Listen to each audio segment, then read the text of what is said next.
বাংলা ভাব সম্প্রসারণ নহে আশরাফ যার আছে শুধু বংশ পরিচয়, সেই আশরাফ জীবন যার পুণ্য কর্মময়। অর্থাৎ এখানে মূল কথাটা বলা হচ্ছে মানুষের বংশ গৌরবের কথা, যে শুধুমাত্র বংশ গৌরব দিয়ে মানুষের পরিচিতি হয় না, মানুষ মহৎ হয়, বৃহৎ হয়, বড় হয় কর্মময় জীবন দ্বারা।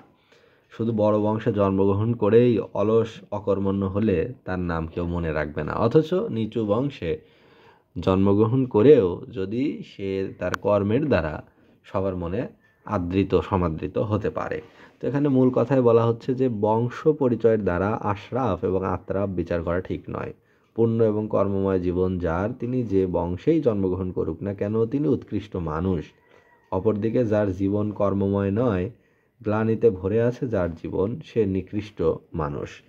এখন সম্প্রসারিতভাবে বলা হচ্ছে প্রচলিত সমাজ ব্যবস্থায় অনেকেই বংশমর্যাদাকে বিশেষ গুরুত্ব দিয়ে থাকে। এটা ঠিক নয়, কারণ বংশমর্যাদা মানুষকে মর্যাদাবান করে গড়ে তুলতে পারে না।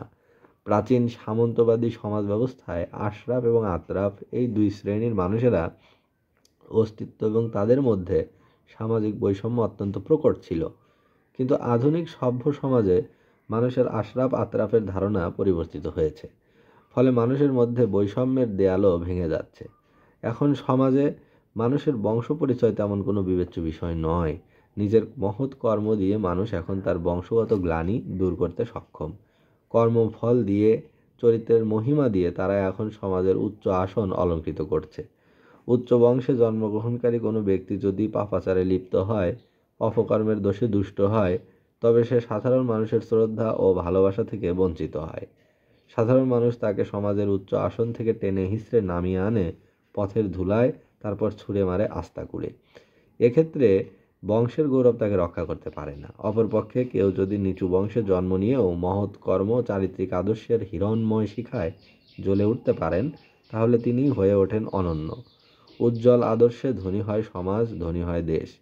সাধারণ মানুষের অকুণ্ঠ শ্রদ্ধা এবং ভালোবাসা অর্জন করে একদিন তিনি পরিণত হন প্রাতঃস্মরণীয় ব্যক্তিতে। নিচু বংশে জন্ম নিয়েও কর্মের মন্ত্রে উজ্জীবিত হয়ে যারা জীবনে প্রতিষ্ঠা লাভ করেছেন, এদের সংখ্যা নেহাত কম নয়। আমেরিকা যুক্তরাষ্ট্রের জনপ্রিয় প্রেসিডেন্ট আব্রাহাম লিঙ্কন একেবারে সাধারণ পরিবারে জন্মগ্রহণ করেন। তিনি একজন শ্রমিক ছিলেন। আপন কর্ম এবং চারিত্রিক দৃঢ়তা দ্বারাই তিনি বিশ্বজোড়া খ্যাতি অর্জন করেছেন। মালয়েশিয়ার প্রথম প্রেসিডেন্ট মোরকাশ, তুরস্কের জাতির পিতা কামাল পাশা, বাংলা ভাষার বিখ্যাত কবি কাজী নজরুল ইসলাম, এরা সবাই সাধারণ পরিবারে জন্মগ্রহণ করেন। আপন কর্ম দ্বারাই তারা অর্জন করেছেন দুনিয়াজোড়া খ্যাতি। এবার শেষ কথা বা উপসংহারে বলা হচ্ছে, এ পৃথিবীতে যারা মহান, যারা স্মরণীয় এবং বরণীয় ব্যক্তি, তারা বংশমর্যাদার বড়াই দেখিয়ে বড় হননি। কর্মের গুণেই তাদের নাম ইতিহাসের অমর পৃষ্ঠায় লেখা আছে। তাই প্রকৃত কৌলিন্য বংশমর্যাদার উপর নির্ভর করে না, এটা নির্ভর করে সৎ কর্মের উপর। অর্থাৎ এই যে ভাব সম্প্রসারণটি, এখানে মূল বিষয়টাই হচ্ছে কর্মগুণ। মহৎ হওয়ার জন্য জীবনে প্রতিষ্ঠিত, সম্মানীয়, মান্যগণ্য, বিশিষ্ট হওয়ার পিছনে নিজের আপন মহৎ এবং সৎকর্মের গুরুত্ব সবচেয়ে বেশি। বড় বংশে জন্মগ্রহণ করে সে যদি তার কর্ম দ্বারা পরিচিতি লাভ না করে, তাহলে বংশের যে তার মহিমা সেটি আর থাকে না। সে সমাজে উচ্চ আসন অলঙ্কৃত করতে পারে না, মৃত্যুর পরে তাকে কেউ স্মরণ করে না, মনে রাখে না। কিন্তু যদি কেউ নিম্ন জাতে, নিম্ন বংশে জন্মগ্রহণ করেও সৎ মহৎ কর্মময় জীবন লাভ করে, তাহলে সে সবার হৃদয়ে জায়গা করে নিতে পারে।